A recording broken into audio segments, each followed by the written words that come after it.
I think every one of us that has grown up in some sort of digital age has some weird locked away memory of some sort of children's entertainment that they consumed as a kid that nobody else knows about. Children's entertainment is often wacky and unique and can come in so many different forms of consumption based on whatever household you grew up in. Some people remember Booba and Pingu. I remember The Pond.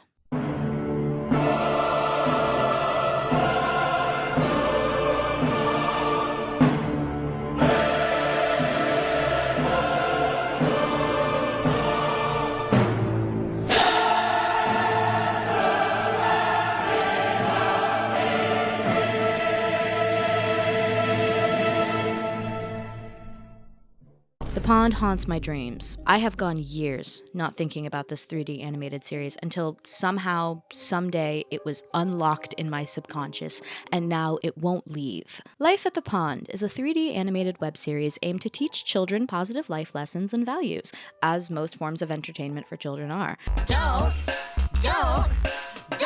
bite your friends! The series began as a children's half-hour radio program in 2002, written and created by entertainment writer Charlie Richards, in an effort to create safe children's media free from ads. By 2004, CDs were out and located in bookstores, with the first Life at the Pond video releasing in late 2004. From 2004 to 2007, Life at the Pond was thriving, with 4 video releases in those 4 years. And then, nothing else happened. But let's stop talking about the creation of Life at the Pond and actually get into the videos. Knowing that we had these DVDs at some point and not wanting to spend money, I texted my mother and was like, weird question, do we still have Life at the Pond? And if so, can you ship it to me? 9 hours. And she did. The disc contains 3 videos.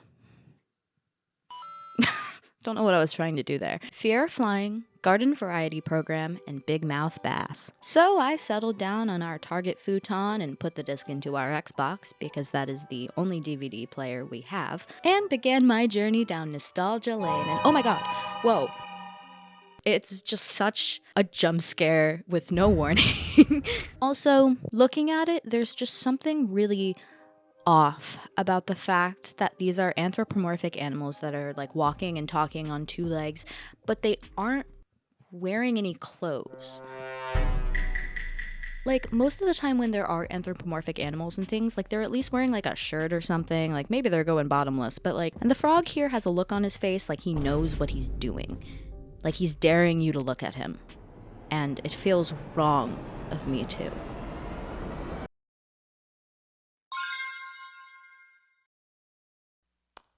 Has the video started? No, it's just the FBI warning. And after this, what? CIA warning? FDA? NRA? The NRA puts up a warning, I pay attention. I wasn't really expecting an NRA joke just right off the bat, but like, I don't even know what to say. I'm just gonna move on. There's a place that I like to go, over the hill, just around the bend, a stone's throw from the end of the road. Come with me, I'll take you there. Let's go to the pond. Come along, there's no place better. Dare I say it?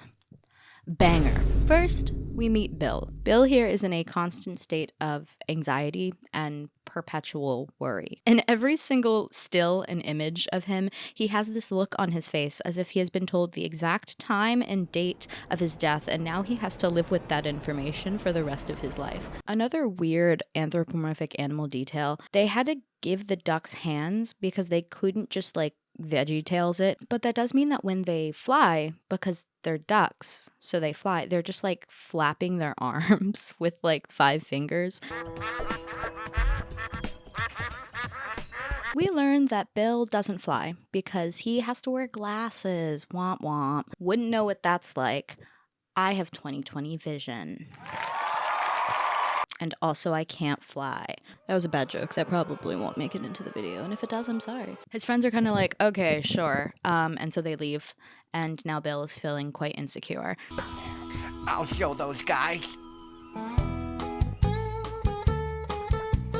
4. 1, 2, 3, 4.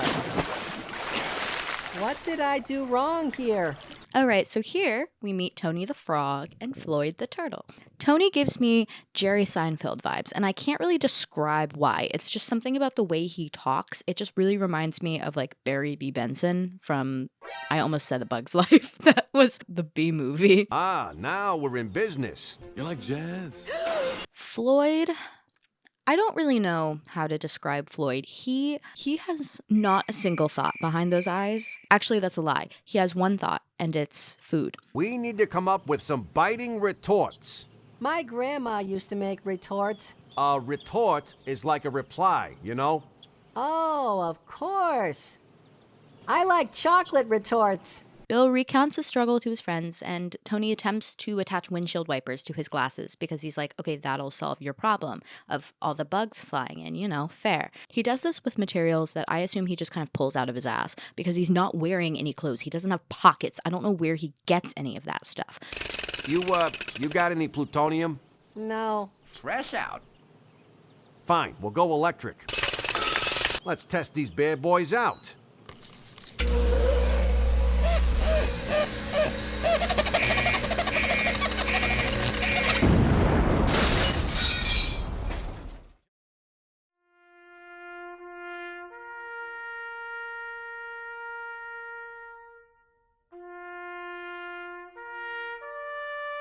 I'm kidding, but it does explode. And it alerts Methuselah of their presence. Hello, everybody. I don't really know how to make like a joke out of this, but the fact that they have the names Bill, Tony, Floyd, you know, like very normal names. Methuselah.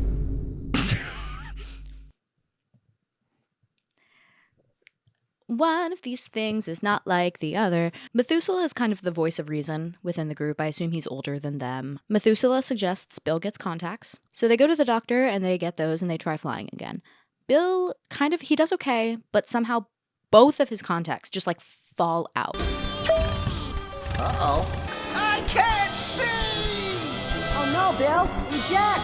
Eject! He's not in a plane. He is a plane. So he doesn't wear a parachute? No parachute, no helmet. No co-pilot? Birds are a one-man show with no net beneath them. Gentlemen, our friend needs help. His friends arrive again, and Bill regretfully informs them that it's actually not the bugs flying into his glasses that keeps him from flying, but he's afraid of heights. I'm afraid of heights. I would have never been able to tell.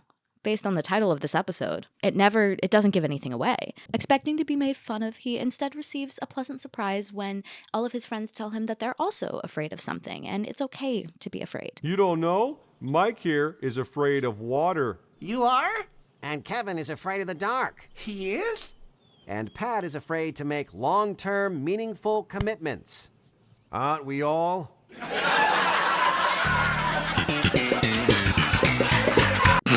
We all have weaknesses. And God works to help us with those weaknesses. That's right, guys. A little fact that I failed to mention is that this is a Christian series.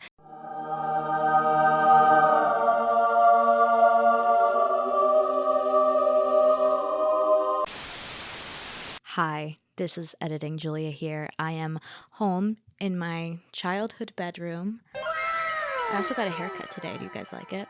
Anyways, I'm getting off track. On the quick note of this being a Christian-based series, I want to state that I have no issue with that. Of course, I was raised Catholic, like, that's why I watched these videos as a kid. I get it, it's fine. I'll talk about it later in the video, but I genuinely like these videos. I think they're entertaining and they have good messages for kids and a good intention behind them.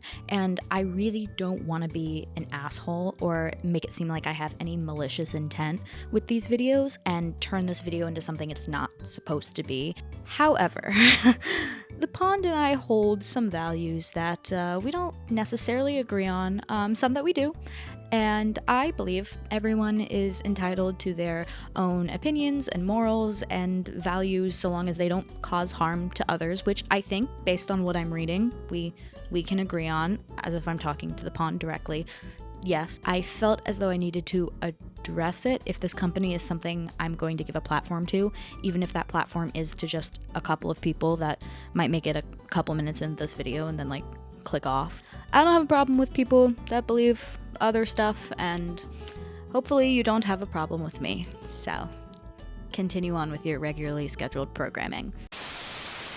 They all then proceed to sing a little ditty about how it's okay to be afraid. We just need to rely on each other for help. It's cute. It's gonna be okay, it's gonna be alright. Take a look ahead, you can see the light. Open up your eyes, it's gonna be alright. It's gonna be alright, it's gonna be okay. God is on your side and hears you when you pray. It's gonna be alright, it's gonna be okay. In this episode, Methuselah asks his friends for help in working on his garden, but unfortunately everyone is booked and busy. Let me check my day timer here. Playing, then playing some more. Snack time. Ooh, playing a little more. Yeah, I'm booked. I'm eating, then playing, then eating and eating and eating, then playing and eating, and then eating on a play structure. At least that's what I think I'm doing. Bill is like working at a field day or something with the amount of like activities he's doing. A checker game, golf, a baseball game, a three-legged race, a pillow fight.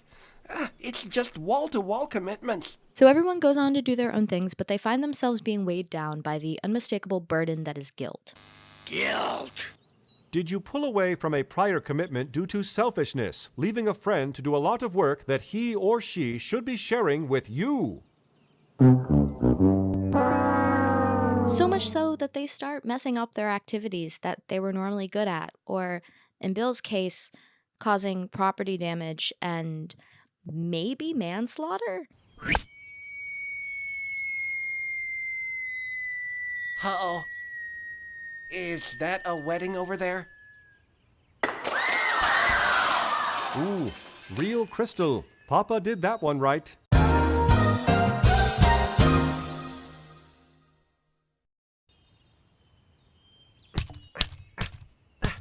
This is not working.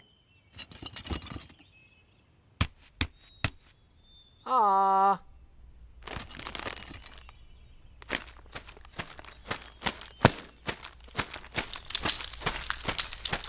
Floyd, young man, what in the world are you doing? I don't know what to tell you guys. The Dr. Duck that we were briefly introduced to in the last episode when Bill got his contacts, he basically goes around to each of these groups and is like, hey guys, what's going on? They're like, I can't do my activities. And he's like, you're guilty. He diagnoses them with guilt, basically. Does this mean I have something serious? Not at all. I'm suspecting you simply have what a few of your friends have. Is it what the people at the wedding got?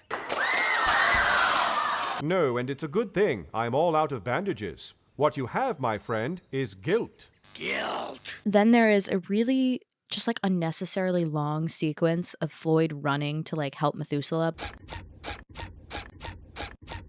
but also picking up litter, so like kind of doing good deeds on the way.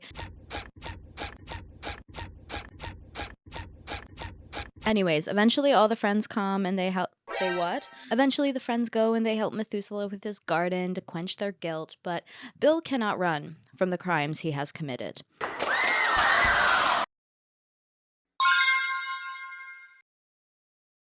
Okay, so Big Mouth Bass, I think, is the one that I remember the best because it's the title feature and it's also 30 minutes compared to the other 15-minute shorts. So this is a feature film here. The friends are playing ping pong and they accidentally hit one of the balls into the pond, which you think would like be fine, right? They're all like aquatic type animals, like they can easily go in and get their ball, right?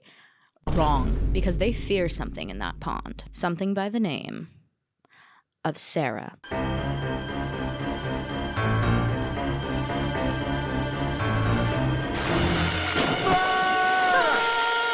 Sarah is a fish with intense falsies and a pearl necklace seemingly embedded into her skin that hates noise. I don't like noise. Anytime a toy ends up in the pond, she takes it and hides it in her house as punishment for the animals for having fun. After Tony nearly has his arm taken off by her, he heads down to her home in an attempt to try and get their toys back, where Sarah states that she doesn't like balls. I don't like ping pong balls. I don't like tennis balls. I don't like volleyballs. I don't like baseballs or golf balls or bocce balls or even gumballs. Balls. And then straight up threatens to kill him. And one of these days, I'm going to accidentally catch you. And like your toys, nobody will ever see you again. Tony, call the police. Alert the authorities. Tony returns, visibly traumatized, depressed, and shaken, and the pals give up on their endeavor and leave the pond for the day in defeat. But you know what this sets up for? A bitchin' villain song. Who's up there making all that noise? Not me, not me, Which one of you wants to lose their toys? not me, not me. One of these days, maybe they'll understand that I'm not as mean as they think I am. One of these days, maybe we can be friends, but only if this noise will end. Dare I say. Banger. What a good song. Man, I mean, I'm kind of like loving this episode so far. Oh my god. There will be no more splashing. You understand me? Good. Hey!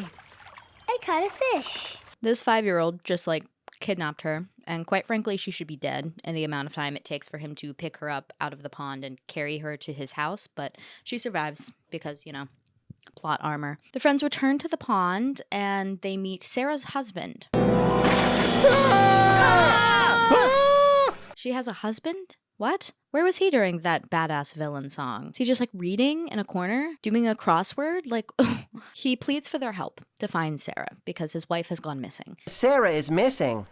Oh, that's terrible. It is? So, of course, right when you least expect it, boom, Bible verse. How does God want us to handle this? Boom, musical number. Love your neighbor. Yeah, but what if she takes your ball? Love your neighbor. Okay, Methuselah, get into it. Love your neighbor. The next couple of scenes is Sarah talking the 5-year-old's ear off while he just blatantly ignores her. Like, he can understand her. I thought at first, oh, maybe he can't understand her. No, he knows what she's saying. He just chooses to ignore it.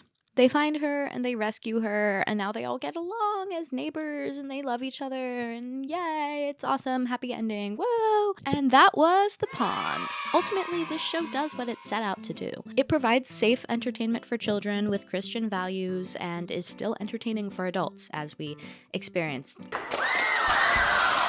Is the animation a little scary? Yes, but that's to be expected for a computer animated movie that's created in the early 2000s by a small company that's not like Pixar or Disney or something like that. And honestly, it's not that bad. There is way worse out there. And you know, it's always just really fun to go back and relive something from your childhood that's old and done and like never coming back. A GoFundMe. Are they making more?